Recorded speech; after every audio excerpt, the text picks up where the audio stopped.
Il y a le rapport Bain qui est sorti, avec notamment un élément qui est un élément important pour tous les gérants de private equity et pour les investisseurs, c'est que la durée de détention en LBO a augmenté de 14-15 mois. Grosso modo, c'était de 5 ans, et donc c'est passé à plus de 6 ans.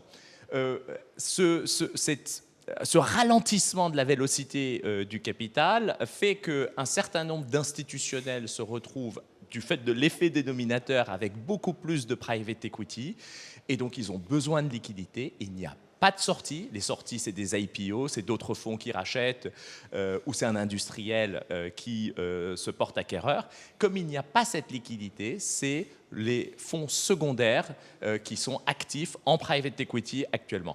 Alors c'est un résumé un peu succinct, mais il faut bien avoir en tête que l'industrie du private equity et le LBO particulièrement est marquée par cette relative absence de liquidité et sur le fait que les durées de détention en portefeuille se sont allongées. C'est la partie dette qui vraiment est marquée par ce que tu viens d'expliquer. Mais alors justement, parce que ça sonne derrière, et on se connaît, forcément ça crée des opportunités. Parlons un peu de Pécan et justement des actualités, des gammes de produits qui sont adaptés à ce moment-là, à ce momentum, qu'il était peut-être déjà il y a quelques mois et qu'ils le seront peut-être encore plus dans les mois prochains. Alors, c'est vrai qu'il n'y a pas de market timing en private equity. Je ne suis pas le seul à le dire, mais c'est une réalité. Il n'y a pas de market timing en private equity pour une raison simple, c'est qu'on est sur une durée d'investissement qui est relativement longue, et c'est ce qui permet de passer les cycles, les crises, et de ne pas être soumis à un momentum.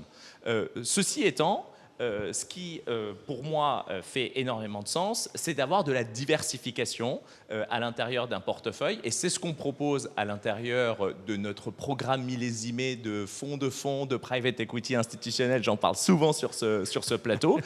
Et proposer ce qui va bénéficier de cette situation macroéconomique dont tu parlais, stricte, adaptée au private equity dont je viens de parler, c'est le secondaire, et c'est effectivement ces deux sujets qui me paraissent importants. Et c'est de mémoire Pécan Conviction Secondaire?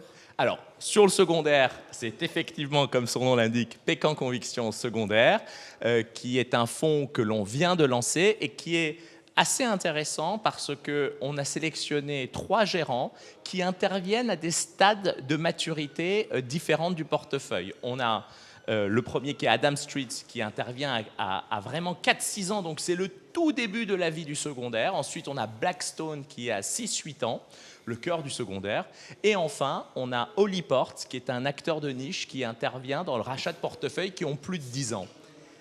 Pourquoi chacun ayant sa connaissance donc de cette timeline, on va et dire. Pourquoi c'est intéressant le fait d'intervenir sur des maturités différentes de portefeuille? Tout simplement parce que vous êtes certain de ne pas avoir de redondance en termes d'actifs, puisque vous êtes sur des maturités différentes. Ça, c'est le premier élément. Et le deuxième élément, c'est que vos leviers de création de valeur vont être différents. Sur du 4 à 6 ans, on va être plus sur de la croissance de la NAV parce qu'on a encore du temps devant nous, alors que quand on est sur Holyport à plus de 10 ans, eh bien là, on va avoir de la décote parce que c'est un segment extrêmement illiquide. Et ça, on a trouvé que c'était intéressant de le proposer aux professionnels du patrimoine et à leurs clients en secondaire.